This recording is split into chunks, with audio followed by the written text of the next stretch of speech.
So let's understand what is fever. Fever आखिर है क्या? फीवर का मतलब होता है आपके बॉडी का तापमान 98.6 डिग्री से जब ऊपर हो जाए तो उसे हम फीवर कहते हैं. 37 degree centigrade and 98.6 degree Fahrenheit. Up to 100 degree, it's absolutely safe for the body to create heat, क्योंकि बॉडी एक ऑटो इम्यून ऑब्जेक्ट है. ऑटो इम्यून का मतलब कि बॉडी के अंदर कोई भी बीमारी होगी तो बॉडी उसे खुद ही ठीक करने की कोशिश करेगा. इसको ऐसे समझते हैं कि मान लीजिए कि आपके बॉडी में कुछ वायरस और बैक्टीरिया एंटर कर गए हैं और बॉडी चाहता है कि उनको मार दें. तो बॉडी के पास कोई टूल तो है नहीं, ना कोई हथियार है, ना कोई छड़ी है. तो कैसे मारेगा? वो अपने आप को हीट करेगा. इतना हीट करेगा कि वो बैक्टीरिया और वायरस मर जाए. तो अगर फ्लू वाला फीवर है, जिसमें कि फ्लू का मतलब कि सर्दी है, खांसी है, नाक बंद है, सर दर्द हो रहा है और फीवर आया है, इसका मतलब कि वायरस जो है वो बॉडी में, फ्लू वायरस जो है बॉडी के अंदर हैं और बॉडी ऑटो इम्यून रिएक्शन कर रही है, अपने आप को हीट कर रही है, हीट करके उन बैक्टीरिया को मारने की, वायरस को मारने की कोशिश कर रही है. तो इस मैटर में आपको क्या लगता है कि उस फीवर को किल कर देना चाहिए या रिटेन करना चाहिए? फीवर इज गुड और bad? Good.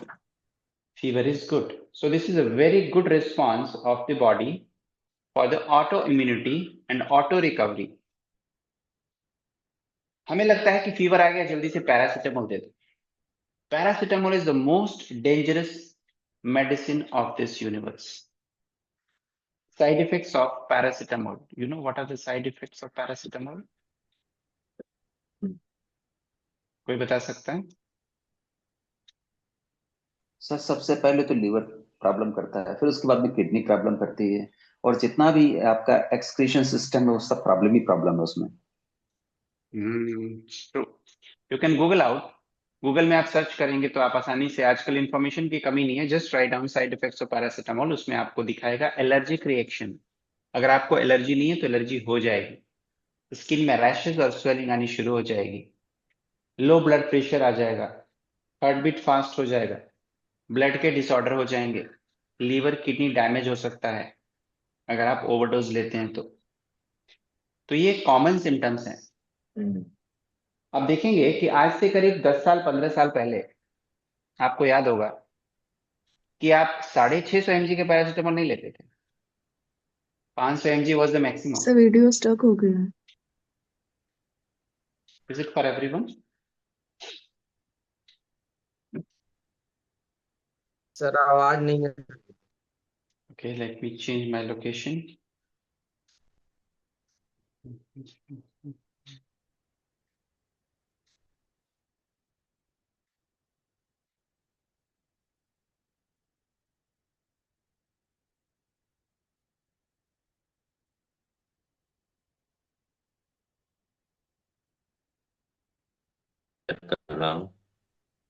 Now, am I audible? Yes sir. Okay. Yes, तो मैं ये कह रहा था कि करीब 10 से 15 साल पहले 500 mg से ज्यादा के टैबलेट नहीं आते थे पैरासिटामोल के. 500 से सीधे 650. इसका मतलब हमारा शरीर तो वही है. डोज क्यों बढ़ा दिया गया? क्योंकि अब 500 mg हमारे लिवर को बाईपास नहीं कर पा रहा है. 500 mg उस टेम्परेचर को डाउन नहीं कर पा रहा है. और रिसेंटली पिछले एक साल में आप देखेंगे कि 650 की जगह अब 750 का आने लगा है. Tolo 750 mg. Now you can understand how dangerous this 750 650 mg of paracetamol is. आपके लिवर और किडनी की बैंड बजा देता है. क्योंकि बॉडी की डिमांड नहीं है, बॉडी में डाल रहे हैं तो लिवर का काम है. लिवर का काम है बॉडी के अंदर हीट को क्रिएट करना. आखिर टेम्परेचर बिल्ड होता है तो कौन बिल्ड करता है? Which part of the body is responsible वो कौन सा आयरन है बॉडी के अंदर प्रेस है जो कि गर्म होने से पूरी बॉडी गर्म हो जाती है। कोई तो एक ऐसा पार्ट होगा ना जो इस गर्मी को क्रिएट करता होगा, वो है आपका लिवर। ऐसे ऐसे ऑल द टाइम कि लिवर के 1000 से ज्यादा फंक्शन है बॉडी के अंदर। कुछ नोन है और बहुत सारे अननोन है। 1000 से ज्यादा फंक्शन है। तो लीवर का काम है आपके बॉडी को टेम्परेचर को राइज करना। अब उस टेम्परेचर को डाउन करना है तो आपके मेडिसिन की पावर इतनी ज्यादा होनी चाहिए कि लीवर सरेंडर बोल दे।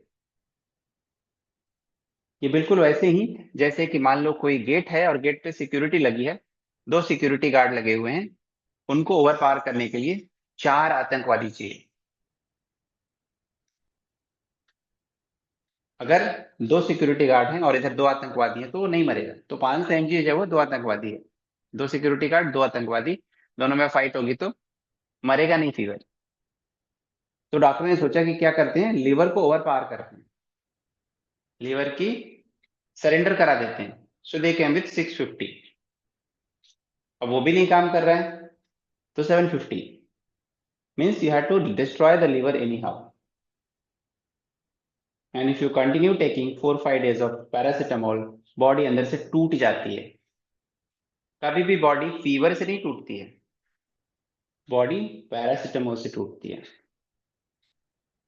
अगर आप अपने फीवर को बिना पैरासिटामोल के रिकवर करेंगे, आई एम डैम श्योर 2 दिन में आपकी बॉडी पूरी रिकवर कर जाएगी।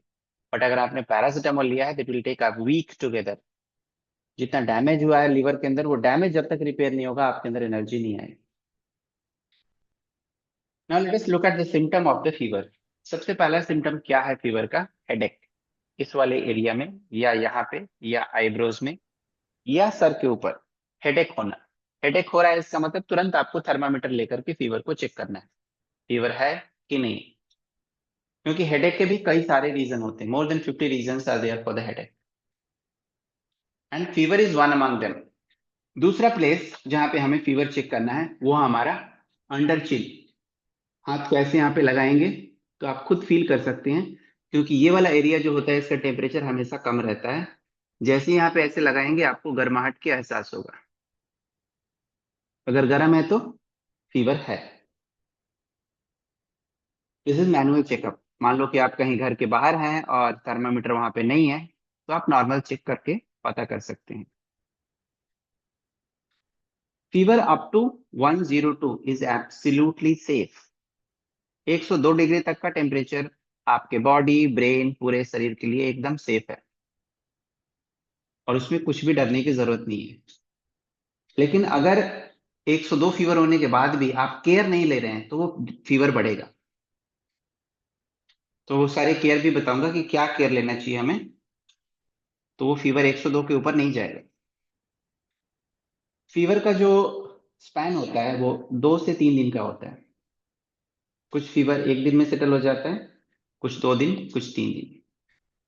जो लोग योगा में आते हैं, योगा में भी फीवर आने के चांसेस रहते हैं, that is called as detox fever. वो 1 दिन का होता है जिसमें टेम्परेचर मैक्सिमम 100 से 101 तक जाता है। तो जब ये टेम्परेचर राइज होता है तो बॉडी के अंदर वायरस और बैक्टीरिया मर जाते हैं। उसके बाद बॉडी अपने आप अपने टेम्परेचर को नॉर्मल कर लेता है। लेकिन ये जो 1, 2 या 3 दिन का जो सफर है फीवर का, उसको कैसे कंट्रोल या मैनेज किया जाए।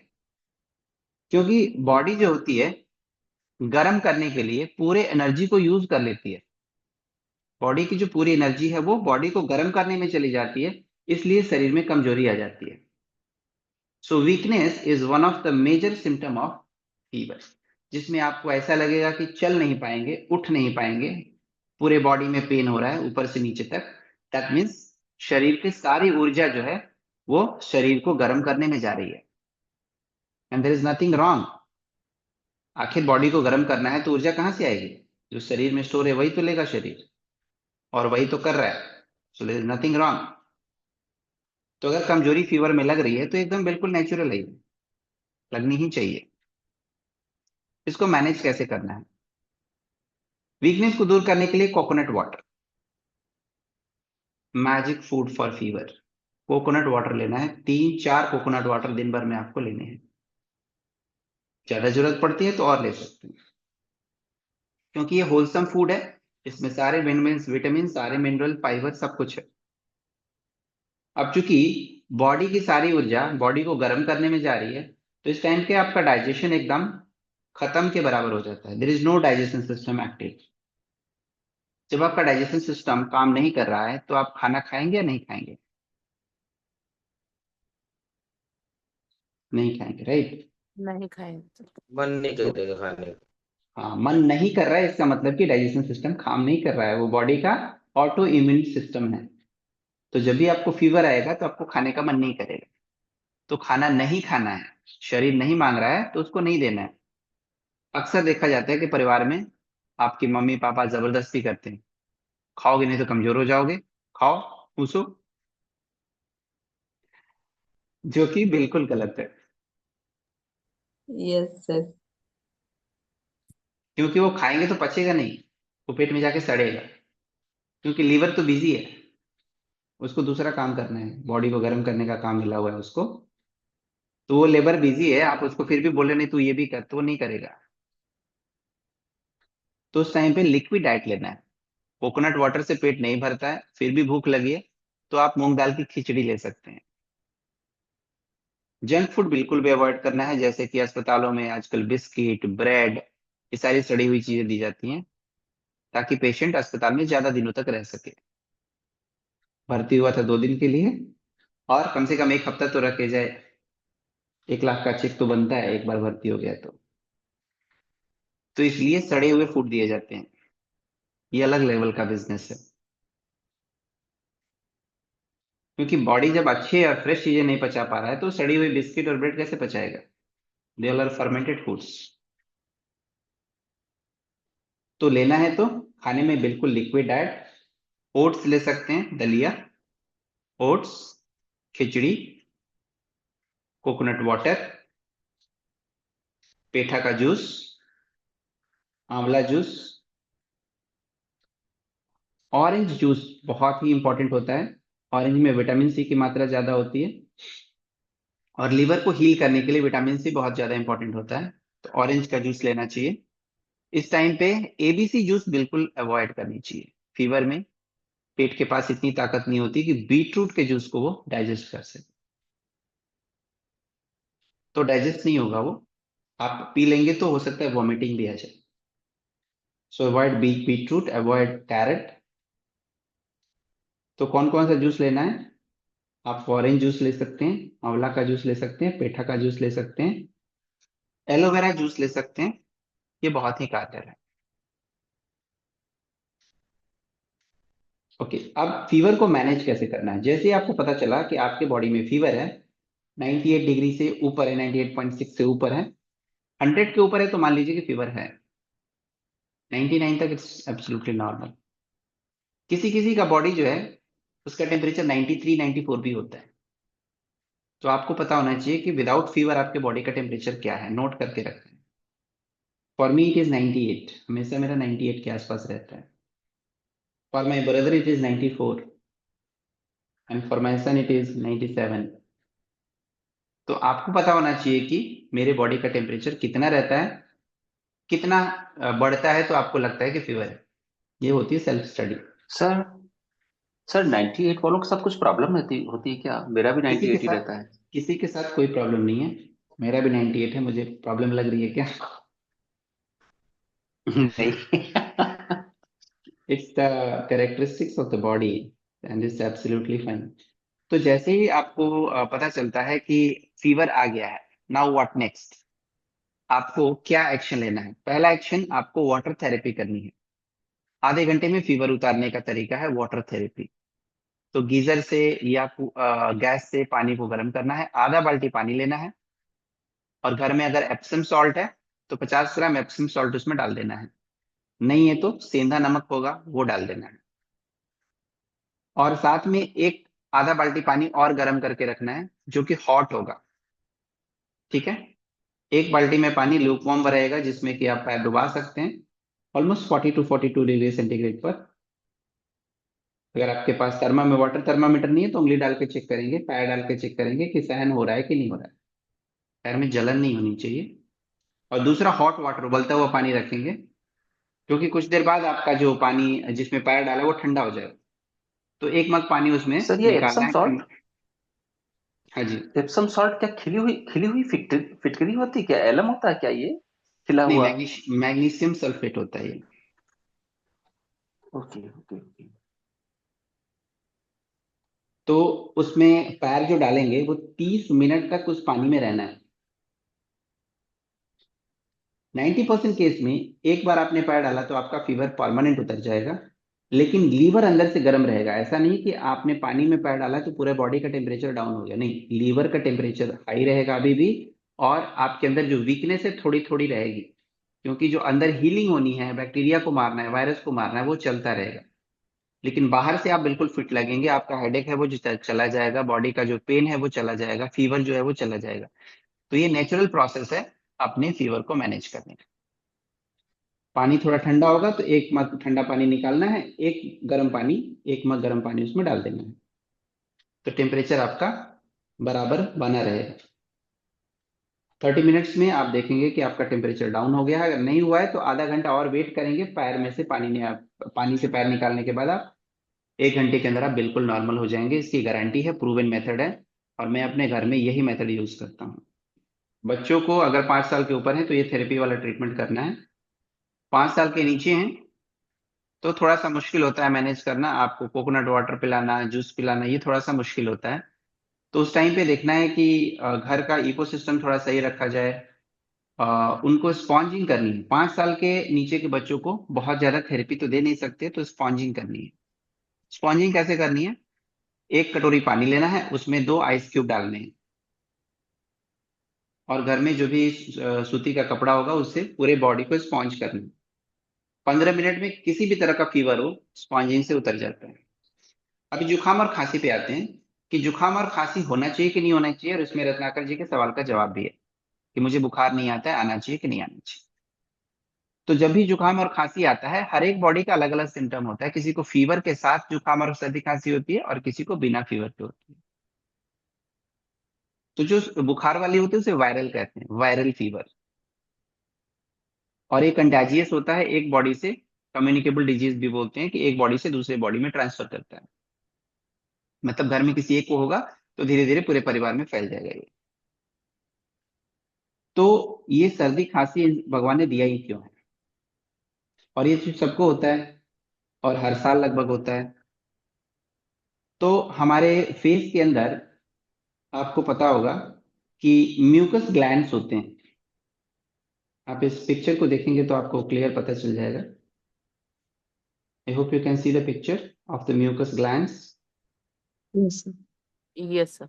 ओके, तो जैसे ही आपको सर्दी खांसी होगी, ये म्यूकस ग्लैंड में पेन होना शुरू हो जाएगा। यहाँ पे पेन होगा, और ये नाक के साइड में पेन होना शुरू हो जाएगा, जिसकी वजह से आपका नाक बंद हो जाता है। तो ये म्यूकस ग्लैंड क्या है और इनका क्या काम है, इसको समझने की कोशिश करते हैं। म्यूकस ग्लैंड्स होते हैं आपके नाक के अंदर। जो हवा जाती है, उस हवा में कुछ डस्ट पार्टिकल होते हैं, धुआं होता है, गंदगी होती है, लेकिन बॉडी को वो नहीं चाहिए। तो भगवान ने वहां पे म्यूकस ग्लैंड इसलिए दिया, वहां पे म्यूकस चिपचिपा पदार्थ जो आपका सर्दी में बाहर निकलता है, बलगम, वो है म्यूकस। वो इन धुआं को, डस्ट पार्टिकल को, पोल्यूशन को ग्रैब कर लेता है, ऑब्जर्व कर लेता है, जो कि सूख करके नाक से कभी बाहर निकलता है। ये म्यूकस का हर साल में एक बार रिप्लेसमेंट जरूरी है। नया म्यूकस का फॉर्म होना, पुराना म्यूकस बाहर निकलना। इसलिए बॉडी का ये ऑटो इम्यून प्रोसेस है सर्दी को क्रिएट करना। तो अभी आप बताएंगे कि सर्दी हमारे लिए अच्छा है या बुरा है? होना चाहिए, नहीं होना चाहिए? होना चाहिए सर। बिल्कुल अच्छा होना है। होना चाहिए चाहिए। सर। अच्छा। तो अगर सर्दी होती है तो देर इज नथिंग रॉन्ग, उसको टैबलेट खा करके सुखाना नहीं है। अक्सर आप डॉक्टर के पास जाएंगे, तो आप डॉक्टर के पास गए हैं तो डॉक्टर क्या कहेगा कि भाई आप आ गए हो, मैं फीस लूंगा लेकिन दवा नहीं लिखूंगा, आप इसको होने दो। तो फिर तो 2 4 गाली सुना के आ जाएंगे आप। तो उसको तो दवा लिखनी है। और दवा कौन सी लिखेगा? जिससे आप परेशान हैं, आपको लग रहा है कि नाक से बलगम निकल रहा है, उसको बंद करने की दवाई दो तो दे देगा, और आपका बलगम सूख जाएगा। जैसे ही वो सूखता है, आपको ब्रोंकाइटिस की शिकायत होने लगती है, जाम हो जाता है, गले में आवाज आने लगती है, घरघराहट होने लगती है, और समटाइम इट चेंजेस टू रात में सोने के बाद खर्राटे भरना। That is one of the symptom. जो जितने अपने सर्दी को कंट्रोल करने की कोशिश करता है, उसके खर्राटे उतने ही बढ़ते जाते हैं, क्योंकि वो बलगम सूख गया, जो निकलना चाहता था वो सूख गया। सूख करके कहाँ जाएगा? वहां पे स्टोर हो गया। तो अस्थमा की समस्या आनी शुरू हो जाती है, इंसान अस्थमेटिक होने लगता है, सांस लेने में तकलीफ होने लगती है। क्यों हो रही है? रास्ता जाम है वहां पे, जो बलगम निकलना चाहिए था वो नहीं निकला, सुखा दिया। तो आप जितनी दवाइयां लेते हैं सब हमारे लिए हार्मफुल होती है। इसको नेचुरल तरीके से अगर मैनेज करें तो ये सारी समस्याएं कभी भी नहीं आएंगी। कभी अस्थमा नहीं होगा, कभी एलर्जी नहीं होगी, कभी ब्रोंकाइटिस नहीं होगा। तो सर्दी खांसी को कैसे मैनेज करना है? नेचुरल तरीका है। सबसे पहला, अगर सर्दी हुआ है तो जल नीति। जैसे ही पता चला सर्दी हो रखा है, जल नीति। जल नीति क्या करता है? आपके म्यूकस को सफाई में मदद करता है। वही तो करना है। बॉडी जो ऑटो इम्यून प्रोसेस में म्यूकस को साफ कर रहा है बाहर निकाल करके, हम जल नीति से जल्दी साफ कर देते हैं उसको। सर, हाँ जी। मेरा खाना खाने टाइम नाक से पानी क्यों बहता है? इसका मतलब जो आपका म्यूकस ग्लैंड है, वहां पे कुछ ऐसा स्पेस है जिसमें कि वाटर स्टोर हो रहा है। वाटर स्टोर को खत्म करने के लिए आप प्राणायाम करेंगे, नाड़ी शोधन प्राणायाम। 1 महीना अगर कंटिन्यू किया तो ये बंद हो जाएगा। ओके। अगर बच्चों को सर्दी हो जाती है तो बच्चों को जल नीति नहीं करा सकते हैं, तो बच्चों को क्या करना चाहिए? उनको 1 चम्मच हनी में आधा चम्मच अदरक का जूस मिला करके दिन में 3 बार देना चाहिए। 1 चम्मच हनी में आधा चम्मच अदरक का जूस। छोटे बच्चे हैं तो हाफ कर देना है, दोनों मिला करके आधा चम्मच 3 बार। अब चूंकि सारा कुछ नेचुरल है तो इसमें कोई भी साइड इफेक्ट नहीं है, ये डर नहीं है कि बच्चे को क्या हो जाएगा, कितना सर एमजी खुद देना है। ओके, अभी आते हैं थ्रोट इन्फेक्शन की तरफ। चूंकि हम्म, आपको पता है कि सर्दी खांसी एक कम्युनिकेबल डिजीज भी है, दूसरे से फैलती भी है। एक तो बॉडी खुद क्रिएट करता है, जहां पे आपको लगेगा कि हम तो किसी से नहीं मिले हैं, घर में ही बैठे हैं 1 हफ्ते से, फिर सर्दी खांसी कैसे हो गया? तो ये ऑटो इम्यून वाला है। और एक जो ट्रांसफर होके आता है, दैट इज वायरल, जिसमें कि कोई वायरस या बैक्टीरिया आपके थ्रोट में जाकर के बैठ जाते हैं। थ्रोट जो है एक बहुत ही इको फ्रेंडली स्पेस होता है वायरस को बैठने के लिए। It can be a fungi infection, it can be a viral infection, it can be a bacterial infection. अगर गीली खांसी है तो that is a viral infection, but अगर वो सूखी खांसी है तो दैट्स अ बैक्टीरियल इन्फेक्शन। अगर कफ बाहर नहीं निकल रहा है, that's a bacteria infection. Cough बाहर निकल रहा है, then it's a viral infection. कभी कभी जब सर ज्यादा वायरल डेंजरस इन्फेक्शन कौन सी होता होती है, है? सूखी वाली, डेंजरस कौन सी होती है सर? सूखी वाली बैक्टीरियल बैक्टीरियल। इन्फेक्शन वाली। यस। ओके। तो कभी कभी यहाँ पे जो टॉन्सिल है आपका, वो भी स्वेलिंग हो जाता है, उसमें स्वेलिंग आ जाती है। तो उसको दूर करने के लिए आपको गार्गलिंग करनी है। गार्गलिंग में ल्यूकवार्म वाटर, थोड़ा सा सॉल्ट, सेंधा नमक, और थोड़ा सा हल्दी, टर्मरिक, ये तीनों चीजें मिला करके गार्गलिंग करने से आपका टॉन्सिल आधे दिन में ठीक हो जाएगा। 2 से 3 बार गार्गलिंग करेंगे तो फिट हो जाएगा। Again, no medicine is required.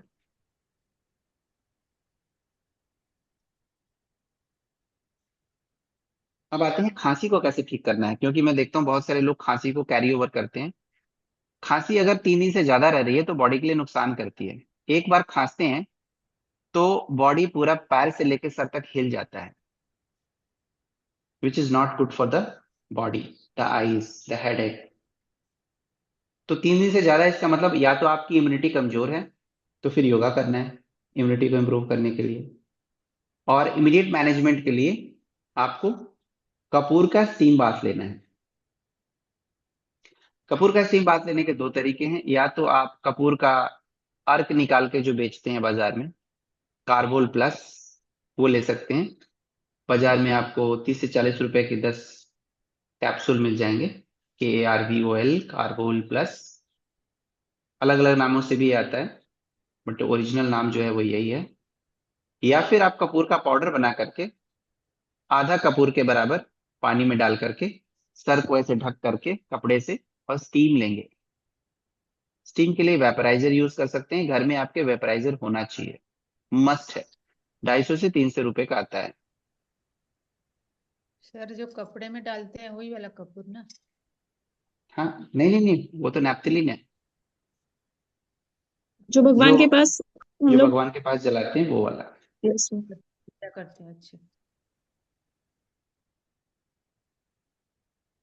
तो जिनके पास अभी वेपराइजर नहीं है, आप बाजार से खरीद लेंगे, हर एक मेडिकल शॉप पे आपको मिल जाएगा। 150, 200, 250, जहाँ जैसा भी जहाँ मिलता है उसको ले लेता है। ये है कार्बोल प्लस। ये बाजार में आपको 30 से 35 रुपए के, या कहीं कहीं महंगे भी आते हैं, अलग अलग जगह पे मैं देखता हूँ, कहीं 70 रुपए का भी मिलता है। ये देखिए यहाँ पे 150 रुपए का दिखा है।